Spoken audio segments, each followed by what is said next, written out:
Deus sabe, Deus conhece o coração, Deus conhece a vida de cada uma, Deus conhece a luta de cada uma de vocês, conhece as minhas fraquezas, as suas também, e Deus é tão grandioso que, mesmo diante de tudo isso que nós não conseguimos ser, Ele consegue superabundar na graça, no amor, na paz. E hoje eu quero compartilhar um pouquinho com vocês sobre o que Deus tem me ensinado sobre a paz, né? É interessante que muitas vezes a gente fica pensando que paz é um atributo ou uma característica de pessoas calmas, serenas, né?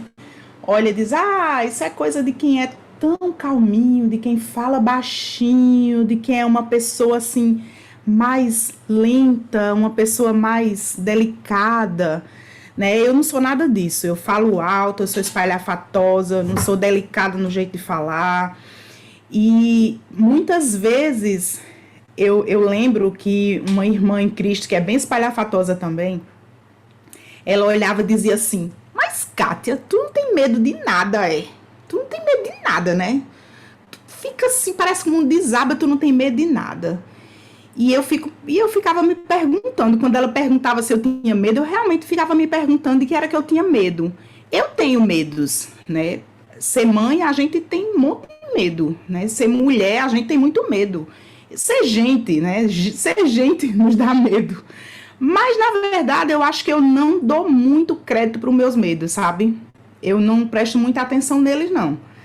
Então, porque quando eu olho as escrituras e eu percebo quanto Deus quer me dar, quanto Deus já me deu, né, com o espírito de grandeza, de poder, de coragem, de tranquilidade, de certezas que Deus me dá, eu acho que isso aí me ajuda a passar por cima das coisas sem tremer muito nas pernas. Ou vou com as pernas tremendo mesmo, gente, tanto faz, contanto que com Deus a gente enfrente.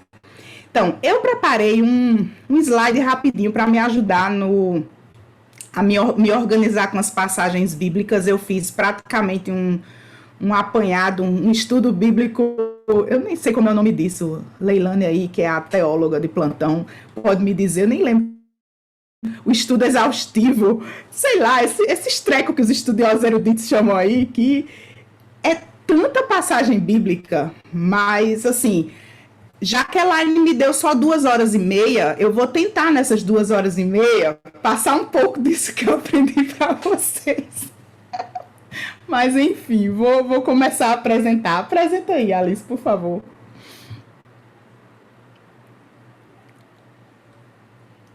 Deixa eu ver se eu consigo, se a Ayane deixa.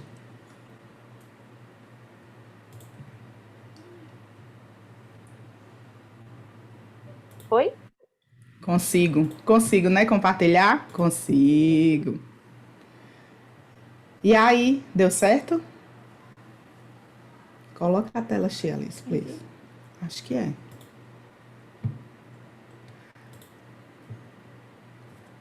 Aí, coisa boa é ter um monte de filhos, gente. Idades diferentes, porque cada um vai funcionar para uma coisa, entendeu? Valesca não tá aqui, Alice tá e tal. Tudo certo. Então, geralmente, quando fala de fruto do Espírito, a gente fica pensando, bom, eu quero esse eu não tenho muito, esse aqui é mais azedo, né? E já foi falado nas outras aulas com Valesca, com Lore, que é um fruto só, né? Com várias características, com vários atributos. E eu fiquei com a paz. Paz como um fruto. E eu pensei assim, bom, o assunto é muito extenso. Eu vou começar pensando no que nos remete quando a gente fala de paz. Paz, a gente pensa em tranquilidade, calmaria, eu penso em som de pássaros. Som de pássaros me transmite um pouco de paz. Eu sinto paz também quando eu tô brincando de spa com as meninas em casa. É assim, um momento super legal, massagens nos pés, elas botam músicas relaxantes lá. Lívia e Manuela tem a mãozinha tão fofinha, ótima de massagear, você não tem noção. E paz, geralmente a gente imagina a paz como a ausência de guerra, uma ausência de luta, uma ausência de perturbação. Interessante é que a paz que o mundo pensa, o mundo busca, é diferente da paz de Deus. A paz, quando se fala na paz do mundo, geralmente a gente pensa em uma paz que é oferecida pela segurança, pela saúde ou plano de saúde, pelo conforto, pelo dinheiro, né? Se eu tenho dinheiro no banco, eu estou tranquila, eu durmo bem. Se eu tenho dinheiro sobrando para pagar minhas contas, eu estou com a cabeça tranquila, eu estou em paz. Se eu tenho um plano de saúde, eu me sinto muito mais segura, né? Pensar no SUS me dá um arrepio. Então, as pessoas também tratam paz como se fosse um sentimento, algo acessível para pessoas de personalidade calma e serena, como eu falei agora, né? Mas a paz verdadeira não é sentimento, não é só característica de personalidade e não depende das circunstâncias. E aí a gente pensa, bom, a gente pode ser poderoso, ter toda a riqueza do mundo, a gente pode ter um currículo Lattes recheado de diplomas, mas a gente não sabe criar paz. Nós mesmos, a gente não conseguimos criar paz. Porque a paz, ela é dada por Deus. Deus é a fonte de paz verdadeira, né? E o próprio Jesus, ele disse, deixo-lhe a paz, a minha paz a dou. Não a dou como o mundo dá. Então, a paz de Jesus, ele está dizendo, olha, desapega dessa ideia de que o mundo diz aí do que é paz. Eu vou dar uma paz, e é uma paz verdadeira. E ele diz, não se perturbem os seus corações, né? Não tenham medo. Então, dá uma ideia de que a paz que Jesus nos dá, ela nos dá um descanso na mente, porque perturbação a gente pensa muito na mente da gente, né? A gente fica atribulado, o pensamento fica embaralhado, a gente não consegue parar de pensar em resolver, de fugir, o medo toma conta de nós e Jesus está dizendo, eu estou dando uma paz e é a minha paz. Então eu pensei, bom, o assunto é muito extenso, né? A gente vai caminhar essa vida inteira aqui buscando, né, essa tranquilidade, essa paz verdadeira. E eu pensei, bom, eu vou estruturar um pouco o que nós vamos falar hoje em alguns pontos. Passa aí, filha, por favor. Eu pensei em traçando um caminho rumo à paz, né? Eu penso muito no que o apóstolo Paulo escreve, né, nas cartas, que dá sempre uma ideia de caminhada, né? De eu tô rumo a algum lugar, né? E esse lugar é a coroa da vida, é o lugar com Deus. Então eu pensei num caminho rumo a essa paz, né? Essa paz que Deus nos oferece. Primeiro ponto, a paz com Deus. Não há como a gente encontrar a paz de Deus se a gente não está em paz com Deus. Enfim, coloquei no segundo ponto também exercitando a paz e um terceiro ponto transbordando a paz. Então, eu quero começar com esse primeiro ponto, que é a paz com Deus. Se queremos ter a paz de Deus, devemos ter primeiro a paz com Deus.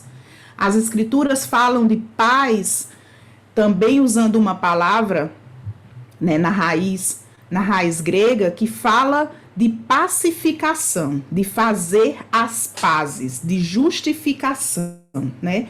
Não só uma paz no sentido de demonstração, mas uma paz no sentido de fazer as pazes. Eu não estou intrigada, eu estou em paz com alguém, né? Eu não tenho inimigo.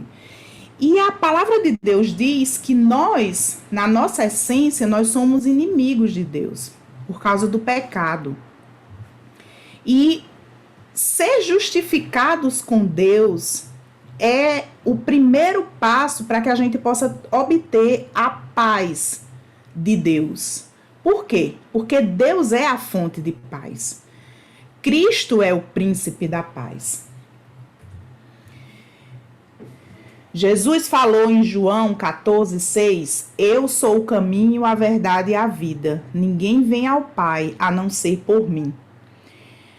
A nossa natureza pecaminosa gerou uma separação entre nós e Deus, a fonte eterna de paz, a primeira fonte de paz. E quando nós morremos para essa vida e nascemos para a nova vida em Cristo, nós recebemos a justificação, né? Nós fomos justificados. Cristo morreu em nosso lugar, ele já pagou o preço do nosso pecado. Nós merecíamos a morte e Jesus pagou esse preço morrendo na cruz e nos lavando dos nossos pecados. Então, agora nós somos adotados por Deus. Nós somos transformados numa nova criatura e em templo do Espírito Santo de Deus. Quando a gente fala em fruto do Espírito, esse Espírito é o Espírito Santo de Deus. Então, nós, quando temos o Espírito Santo, na justificação pelos pecados, nós recebemos o Espírito de Deus, onde habita o fruto, que é a paz. E ser justificados por Deus é um evento único, né? Ser justificados com Deus. Nós precisamos louvar Deus por causa dessa condição humana e por causa dessa condição espiritual, porque a nossa condição humana de pecado, de erro, não anula a justificação através do batismo e através da morte para essa vida e o nascimento na vida nova com Cristo. Então, quando nós pensamos na paz com Deus, nós pensamos, bem, eu vou continuar errando, mas Cristo só morreu uma vez. Esse sacrifício, ele foi suficiente para que todos os meus pecados fossem anulados naquela cruz. Isso não me dá o medo de dizer, tô dentro, tô fora da graça, tô dentro, tô fora da graça. Se eu estou em paz com Deus, meu primeiro pensamento é de tranquilidade. Tranquilidade porque a minha esperança não é mais nessa terra. Não é na segurança que esse mundo vai me dar. Porque eu já morri para essa vida e agora eu vivo uma nova vida em Cristo. E a vida em Cristo é uma vida espiritual. A gente está esperando o porvir. Então, a paz com Deus nos dá esperança nos tempos de incerteza. Não se perturbe o coração de vocês. Creiam em Deus, creiam também em mim. João 14 é um capítulo tão profundo, tão incrível, tão maravilhoso, que fala em Jesus conversando com os discípulos dele. E essa conversa de Jesus é aquietando o coração daqueles homens que estão perturbados e ainda nem tinham noção do que viria a acontecer. A perturbação na vida deles ia vir muito maior. Jesus ia morrer na cruz, ia vir perseguição, aquela sensação de orfandade, de abandono. Eles estavam com o mestre durante aquele tempo todo, e aí Jesus sofreu, morreu, e agora... E Jesus tem uma conversa tão profunda, ele falando para eles não terem medo. Jesus dizendo que o coração deles não deveria se perturbar. Jesus estava dizendo, creiam em Deus e creiam em mim. E ele está falando lá, olha, tem lugar para vocês, né? Lá o lugar de vocês já está preparado. Então, o nosso olhar é um olhar na eternidade. Então, primeiro ponto, primeiro passo que nós devemos dar no caminho para a paz é sermos justificados por Jesus Cristo, para que nós possamos ter a paz com Deus. Se você ainda não recebeu o Espírito Santo de Deus através do batismo, batismo, você ainda não entregou sua vida para Cristo, você não entende bem do que se trata essa decisão, converse com a irmã mais próxima de vocês, olha aí no Zoom, entre em contato com alguém, diz, olha, me ensina, né? Me mostra como é, senta, lê a Bíblia comigo, o caminho ele é claro e é um caminho seguro. Então, primeiro ponto para que a gente possa entender que paz é essa, é a gente buscar na fonte certa, né? Que é a pacificação com Deus, é a amizade que nós vamos ter e a união eterna com o Deus de paz. Então, quando a gente recebe o Espírito Santo de Deus e a gente diz, beleza, agora estou pronta, pode vir.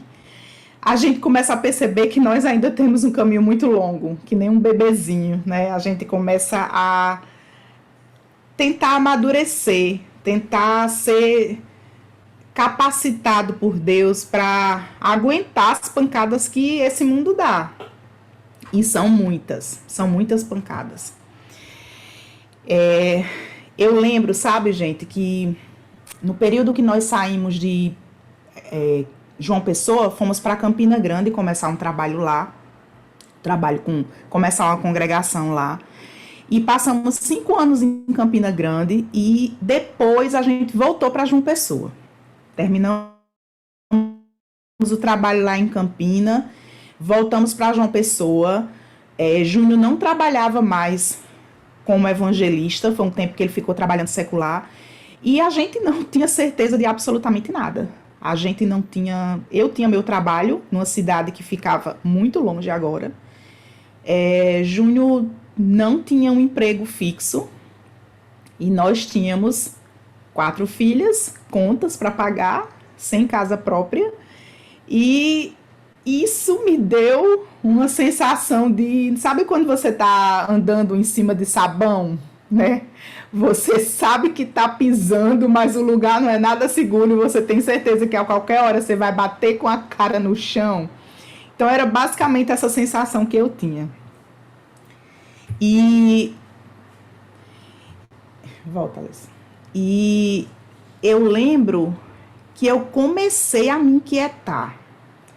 Comecei a pensar, meu Deus do céu, o que é que as pessoas dizem? Como é que a gente dorme sossegado, sabendo que, assim, a conta não fecha, né?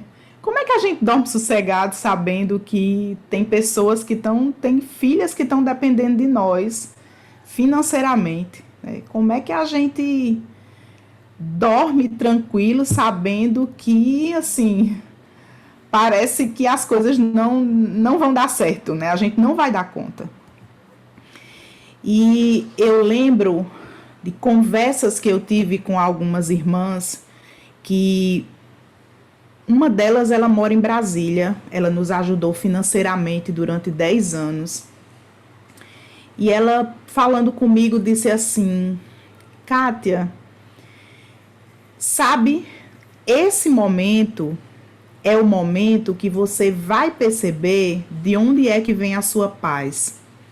De onde é que vem a sua tranquilidade? De onde é que vem a sua segurança? Porque, de fato, mesmo que você tivesse em Campina Grande, mesmo que você nunca tivesse saído de João Pessoa, mesmo que você tivesse sua casa própria, mesmo que você tivesse uma vida financeira estabilizada, é bem verdade que coisas acontecem na vida da gente que tiram o chão da gente. Deixam a gente inquieta, deixam a gente desnorteada, deixam a gente testando mesmo a nossa paz, a nossa certeza, a nossa segurança. E eu lembro que eu fiquei pensando, né? Nada está no controle. Fiz tudo certo, fiz um concurso público, passei, estudei, trabalhei, meu marido se dedicou durante tanto tempo, mas de repente as coisas fugiram do nosso controle. E eu sou uma pessoa bem controladora, sabe? Deus sabe como eu tenho lutado contra, mas eu sou uma pessoa bem controladora.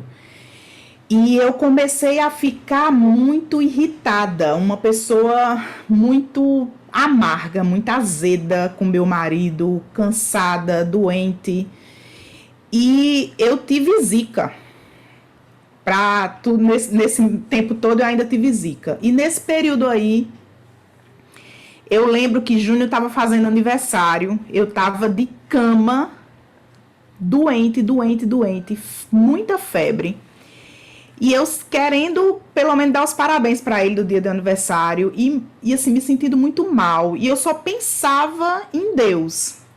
Deus, diminui minha dor, diminui minha inquietação, diminui essa falta assim, eu queria controlar tudo. Eu queria levantar, arrumar a casa, fazer festa de aniversário, meu corpo não respondia e era muito horrível a sensação. E eu pensei, sabe, uma das coisas que eu preciso fazer agora é começar a abrir mão desse controle. E eu comecei a pensar quais eram os pensamentos que me incomodavam. Eu ficava pensando, se não for eu para tomar a frente e resolver, as coisas não andam. Se não for organizado por mim, vai ficar tudo um desastre. Se eu não controlar essa situação, eu não vou conseguir viver bem. E aí eu alimentava a falsa ideia de controle, uma falsa ideia de autossuficiência, e isso estava me fazendo perder minha paz. Porque, gente, é impossível a gente viver na constância, é impossível a gente viver na estabilidade, é impossível viver numa vida sem aflições ou descontrole. Então, o que eu preciso para ganhar paz, a primeira coisa que eu preciso eu tenho que abrir mão desse controle. E sabe, é certo que a gente precisa de um certo nível de incômodo e de inquietação na nossa vida. Não dá pra gente viver confortável. Pense, nascimento. O nascimento é um incômodo. O bebê tá lá na barriga da mãe, gente. A temperatura é incrível, ideal, tudo é ideal. Mas ele tem que nascer. Para ele dizer que tá vivo, ele tem que nascer. E o nascimento é incômodo. Aprender a andar é um incômodo. Deixar o peito da mãe é um incômodo. Até para comer comida sólida, o corpo começa a incomodar. Os dentes nascendo, a criança sofre, a criança sofre. Então, nesse mundo, nós precisamos de inconstância para que a gente sinta vida também, para que a gente amadureça, para que a gente passe de fases, né? E a gente ganhe maturidade, ganhe crescimento. O corpo humano mesmo, ele vive numa constante inquietação e uma constante alerta para viver o equilíbrio metabólico, né, que é a homeostase. A gente está lá dentro, neurotransmissores, as células trabalhando, mesmo que a gente esteja dormindo, mas o corpo humano em si, ele já é uma ebulição, né? Uma série de coisas estão acontecendo para que a gente consiga viver, para que a gente diga, estou vivo. Minha pressão arterial tá bem, meus batimentos cardíacos ok, minha respiração, entendeu? Então, quando a gente pensa que a gente pode controlar e que a vida tem que ser uma calmaria constante, um equilíbrio, que a gente vai dominar tudo isso, a gente tá abrindo mão da nossa paz. Então, se eu quero ter paz, eu vou ter que abrir mão do meu controle. Não tem como. Essas duas coisas não vão andar juntas, não tem como. Porque eu não sou perfeita, eu não consigo controlar tudo e não vou dominar tudo. Começa por aqui. Minha cabeça dizendo, você não controla, Kátia. Abre mão, né? Deixa quieto. Vai viver a vida deixando Deus controlar, Deus guiar. Então, o excesso de inquietação vai causar o desajuste emocional, né? Vai causar as ansiedades, os transtornos. Não só isso. Eu acho que o que é mais maléfico nisso tudo é a nossa falta de intimidade com Deus. Se eu estou lutando o tempo todo para controlar, eu estou deixando de deixar, né? Eu estou abrindo mão para que Deus não controle. Deus não me comanda, sou eu que comando. Então, Romanos 8, 5 a 6 fala que existe uma luta muito grande, né? A nossa luta maior não é contra a realidade, não é contra as circunstâncias, mas a nossa luta maior é contra a nossa carne. Quem vive segundo a carne tem a mente voltada para o que a carne deseja, Mas quem, de acordo com o Espírito, tem a mente voltada para o que o Espírito deseja.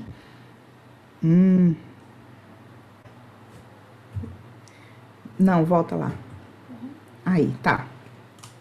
A mentalidade da carne é morte, mas a mentalidade do espírito é vida e paz. Se eu estou o tempo todo prestando atenção nas coisas dessa terra, com certeza eu vou sucumbir. Se eu estou ligada ao Deus de paz, a minha vida espiritual está dizendo aqui que a mentalidade do espírito é vida e paz.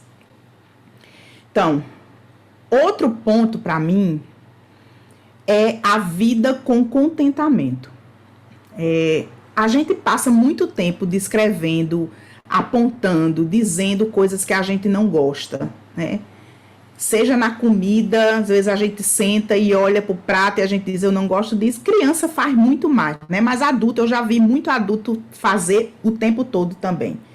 Eu não gosto disso, eu não gosto da cebola, tem isso aqui que eu não gosto. O prato tá lotado de coisa que a gente gosta. O que é que tem para comer? Tem nada que eu goste. Então, no tempo, a gente fala o tempo todo, eu não gosto de sol, eu não gosto de calor, aí quando tá frio eu não gosto de frio, aí quando tá muito vento, tá atrapalhando que eu não posso varrer, se parou o vento eu tô com muito calor. A gente passa muito tempo apontando coisas que a gente não gosta no governo, coisas que estão erradas na rua, né? Então, pouco tempo a gente acaba passando apreciando. Contentamento entra muito no ponto de apreciar. Em Mateus 6:26, Jesus fala assim, observem as aves do céu, vejam os lírios do campo, né? E a gente começa a observar as aves do céu e diz, eles não trabalham, mas não falta comida para eles, né? Deus está cuidando. Os lírios do campo são incríveis, são lindos. E não é lírio plantado em floricultura, né? Em garden chique de Olambra, mas lírios do campo, eles estão crescendo lá ao relento e eles são lindos, né? E quando a gente passa a apreciar de verdade as coisas, quando a gente passa a apreciar a nossa mesa, quando a gente passa a cozinhar e sentir o cheiro da nossa comida, quando a gente passa a apreciar um bom banho num dia de calor, quando a gente passa a apreciar as qualidades do irmão, da nossa irmã que está perto de nós, quando a gente passa a apreciar as pessoas que estão à nossa volta. Gente, vocês não têm noção de como isso vai fazer diferente. A atitude de apreciação nos reveste de otimismo, nos reveste de beleza no olhar, nos reveste de paciência, diminui o nosso nível de exigência, porque a gente começa a pensar, poxa, eu estou rodeada de tanta coisa linda que Deus me dá para que eu possa apreciar, para que eu possa contemplar o amor de Deus através dessas coisas. Então, o exercício da paz tem que entrar na vida com contentamento. Comecem a pontuar todas as coisas boas, bonitas, né? Comecem a vislumbrar o aqui e agora. Às vezes a gente passa tanto tempo correndo e a gente está fazendo o almoço e já pensando no trabalho que vai ter a janta. E a gente está tomando café da manhã e já querendo resolver tudo que vai ter no dia. E a gente passa pouco tempo realmente com gratidão. E essa vida de contentamento entra nos louvores, entra na nossa, né, na nossa expressão, entra no elogio às outras pessoas, quando a gente começa a perceber o quanto as coisas são boas e são belas também. Tem muita coisa feia no mundo, mas também tem muita coisa linda. E tem muita coisa boa que dá um calor humano pra gente, dá um quentinho no nosso coração. Isso vai revestir a nossa mente também de tranquilidade, de paz, de harmonia. Sabe, o apóstolo Paulo em Filipenses, todo mundo diz aquela passagem lá, tudo posso naquele que me fortalece, né? E as pessoas usam essa passagem para dizer, eu posso ter esse carro novo, eu posso ter essa casa boa, eu posso ganhar dinheiro, eu posso ser bem na vida. Mas é engraçado que quando o apóstolo Paulo escreveu aos Filipenses, ele diz, antes desse tudo posso, ele fala, aprendi a adaptar-me a toda e qualquer circunstância. Sei o que é passar necessidade, sei o que é ter fartura. Aí olha o que é que ele diz, aprendi o segredo de viver contente em toda e qualquer situação. Seja bem alimentado, seja com fome, tendo muito ou passando necessidade. Tudo posso naquele que me fortalece. A força para viver contente em toda e qualquer situação vem de Cristo Jesus. Então, se parece que as coisas não estão dando muito certo, parece que seus planos estão sendo... Mas existe um contentamento, que é o fato de ser da família de Deus. E esse é o ponto principal. Eu tenho certeza que foi isso que deu força e que deu ânimo para o apóstolo Paulo. E olha que vida difícil a dele. E todas as cartas que ele manda são cartas de uma visão de contentamento, de alegria, de exercitar, né, essa certeza e essa segurança da salvação. Outro ponto é, viva em constante oração. Então, no exercício da paz tem que ter a oração. É impossível. Durante muito tempo, eu pensava que oração era um ato mecânico, era um ato formal. Eu sei que eu preciso ter reverência, eu sei que para oração é preciso temor, é preciso respeito para falar com Deus Todo-Poderoso.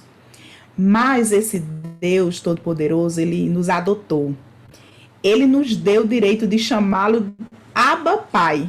Papai, painho, como o Nordeste diz, painho. Isso me dá um conforto tão grande, saber que Deus me deu ousadia para entrar na presença dele, com segurança de que ele vai me ouvir, de que ele vai aquietar o meu coração. Naquele período que eu estava muito atribulada, quando eu voltei para João Pessoa, eu passei a orar mais, gente. Eu passei a aprender de verdade o que é orar, o que é me derramar na presença de Deus. Conversar com alguém que realmente me entende, que me acolhe, que presta atenção nos meus anseios, que sabe dos medos que eu tenho, me proporcionava uma tranquilidade, me proporcionava um equilíbrio e ainda me proporciona muita paz. Derramar para Deus o meu coração e dizer, não estou conseguindo não ter medo, eu não estou conseguindo enxergar uma luz no fim do túnel.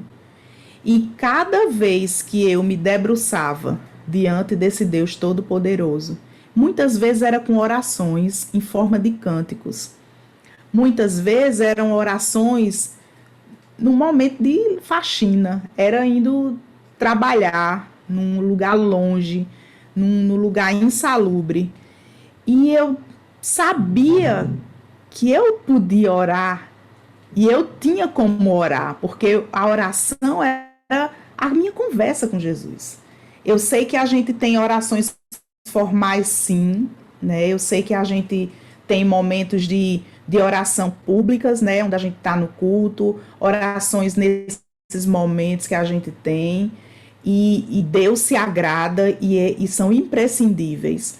Mas, minhas irmãs, se vocês não exercitarem a conversa franca com Deus, vai ser muito difícil vocês conseguirem perceber, sentir e absorver essa paz que excede o entendimento, que é a paz que as Escrituras nos prometem, né? Que a gente vai ter uma paz que excede o entendimento. Sabe, a oração, a conversa franca com Deus vai nos revestir de coragem, vai nos revestir de forças para lutar contra a carne, vai nos confortar quando nós pecarmos. A oração vai também manter nossos pensamentos nessa fonte de paz que é Deus. Então, Filipenses 4, de 4 a 13, fala em alguns passos que basicamente descrevem isso que eu falei aí. Alegrem-se sempre no Senhor, novamente direi, alegrem-se. Seja a amabilidade de vocês conhecida por todos, perto está o Senhor.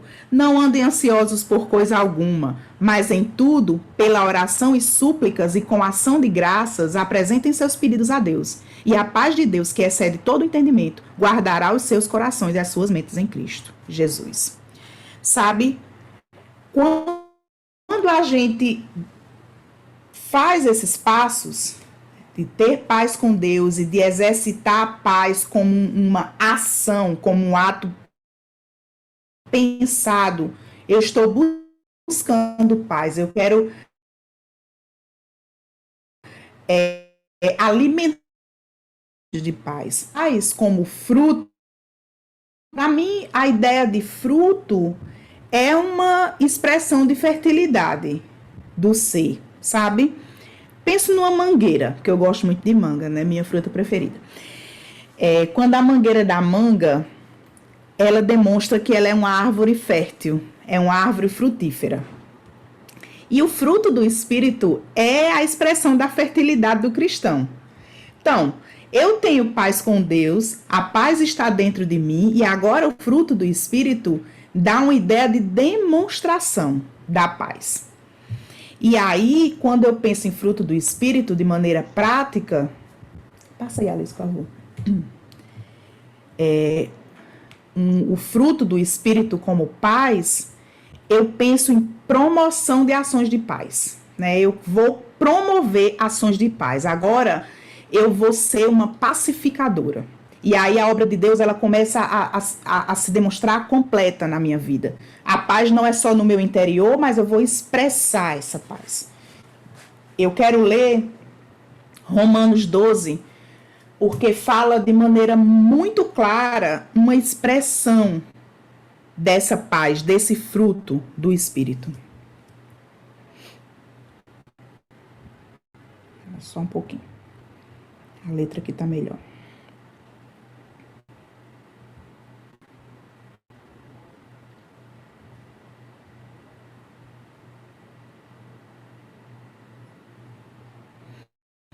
Romanos 12, a partir do versículo 10. Fala sobre a prática, né? A prática do amor, a prática da dedicação no meio da irmandade. Dediquem-se uns aos outros com amor fraternal. Prefiram dar honra aos outros mais do que a vocês. Nunca falte a vocês o zelo. Sejam fervorosos no espírito, sirvam ao Senhor. Alegrem-se na esperança, sejam pacientes na tribulação, perseverem na oração. Compartilhem o que vocês têm com os santos em suas necessidades. Pratiquem a hospitalidade. Abençoem aqueles que os perseguem. Abençoem-os, não os amaldiçoem. Alegrem-se com os que se alegram, chorem com os que choram. A mesma atitude uns para com os outros, mas estejam dispostos a associar-se a pessoas de posição inferior. Não sejam sábios aos seus próprios olhos. Não retribuam a ninguém mal por mal. Procurem fazer o que é correto aos olhos de todos. Façam todo o possível para viver em paz com todos. Sabe, gente, quando a gente lê essas passagens, a gente percebe o quanto Cristo nos chama para viver em paz. E eu fico pensando, são atitudes, o zelo, o serviço, o compartilhar, o ser hospitaleiro, abençoar os que os perseguem. Pensa, quando a gente tem essas atitudes, que são atitudes de amor, a gente promove pacificação. Eu penso, se eu sou zelosa, se eu sirvo a Deus com amor, se eu compartilho o que eu tenho, se eu sou hospitaleira, imagine que eu vou ser uma vizinha pacificadora, eu vou ser uma mãe pacificadora, uma mulher pacificadora. Se eu não tenho zelo pelo meu próprio querer, para as minhas próprias, como é que eu posso dizer? Minhas próprias certezas, né? Eu não vou ficar arrumando briga com ninguém. Gente, eu fico pensando, tem tanta gente que entra em conversas de contenda só para ter razão. Eu fico pensando, às vezes, minhas filhas, sabe, gente? Aqui em casa, cada um que quer ser mais sabido que eu, né? Aí eu digo, às vezes elas estão, não, não é não. Não é assim não. É, mas não. Não, não é desse jeito. Ai, mas não sei o quê. Gente, vira uma picuinha, uma picuinha. E eu lembro que eu era desse jeito quando eu era pequena. E eu acho que vocês também eram assim quando eram pequenos. E às vezes a gente fica adulto e a gente continua com as mesmas picuinhas, só que o teor da picuinha muda um pouco, né? Porque a gente quer estar o tempo todo certo, mais certo do que todo mundo. Algo simples pode causar uma discórdia que a gente não tem nem noção. Então, eu vou abrir mão das minhas certezas? Muitas vezes sim, muitas vezes sim. Vou porque Deus está me chamando para ser pacificador, Ele não está me chamando para ser certo o tempo todo. Ele está me chamando para demonstrar o fruto do Espírito, que é paz, né? E assim, eu penso, aqui fala, alegrar com os que se alegram, chorar com os que choram. Parece ser uma coisa tão óbvia, né? Mas às vezes parece que a gente não se alegra muito com quem está alegre, né? Não se alegrar com quem está alegre é inveja, né? O que causa essa falta de alegria quando alguém está alegre é inveja. E chorar com os que choram, às vezes eu fico pensando, uma das meninas se machuca ou sofre um tombo e é engraçado, mas se a gente rir, ela vai ficar muito irritada, né? Porque assim, a ideia não é a gente rir com quem chora, né? Não vou rir de quem chora. Mas parece ser coisas tão simples, mas no dia a dia a gente não faz isso de maneira pensada como algo que é para agradar a Deus. Então, quando Deus nos chama para nos dedicar uns aos outros com amor fraternal, e Ele diz lá no final para a gente não procurar se vingar, e Ele diz para a gente não retribuir o mal com o mal, Ele diz para a gente viver bem aqui na terra e fazer todo o possível para viver em paz com todos. Eu acredito que essa é a expressão do fruto do Espírito demonstrada na nossa vida. Irmãs, eu sei que nós somos chamadas para ter paz e para viver em paz. Não é fácil, não é fácil. As tribulações vêm, as pancadas vêm, as dificuldades, mas uma que percebe é que se nós estamos ligadas à fonte de paz verdadeira, antes eu gritava muito, ia reclamar as meninas, eu gritava muito, falava muito alto o tempo todo, era uma coisa. E quanto mais eu falava alto, mais faltava minha paz. E eu comecei a pensar, Deus me ajude, isso é horrível. Eu comecei a pedir ajuda a Deus porque eu tinha vergonha das vizinhas dizer assim, essa mulher é uma cristã. Esses gritos todos engasguitos dessa mulher, essa mulher é uma cristã. E eu comecei a pedir a Deus que me desse tranquilidade, discernimento e que calasse minha boca, né? E assim, no começo, parece que é muito difícil. No começo fica aquela coisa entalada, mas aos poucos Deus foi diminuindo meu volume, aquietando minha voz. E de verdade, cada dia eu tenho sido aperfeiçoada. Cada dia Deus tem me dado mais condições de viver uma vida de paz, de tranquilidade, nas minhas ações, nos meus pensamentos. Nós vivemos aqui na nossa família, né? Nós vivemos sustentados, né, integralmente para o trabalho com a igreja. Meu pai é um homem que trabalhou a vida inteira de carteira assinada, foi um homem que zelou pela estabilidade no trabalho, e no início, para mim, isso foi muito difícil. Eu tive que me desvincular dessa ideia de que carteira assinada era a segurança, de que essa era a segurança. E para muitas pessoas esse vai ser o caminho, certo? A minha família não foi, né? Deus chamou meu marido para uma vida diferente, né? Da vida que meu pai leva. Mas Deus tem nos dado condição, dia após dia, de dormir com tranquilidade, sabendo que Ele tem cuidado de nós. De dormir satisfeitos, porque sabemos que mesmo que as coisas não andem do jeito que a gente quer, mesmo que a gente não tenha o controle da situação, a nossa paz vem da certeza de que um dia nós viveremos em Cristo e com Cristo na glória. Irmãos, a passagem de Gálatas 5, que fala sobre o fruto do Espírito, ele diz que os que pertencem a Cristo Jesus crucificaram a carne com suas paixões e seus desejos. Se vivemos pelo Espírito, andemos também pelo Espírito. Então, nós vivemos pelo Espírito. Então, nós temos toda a condição de vivermos pelo Espírito e transbordar a paz por onde a gente anda. Sejamos pacificadoras, irmãs, primeiro dentro de nós, na nossa casa e nesse mundo. Eu agradeço pelo carinho de vocês, espero que eu tenha ajudado de alguma forma.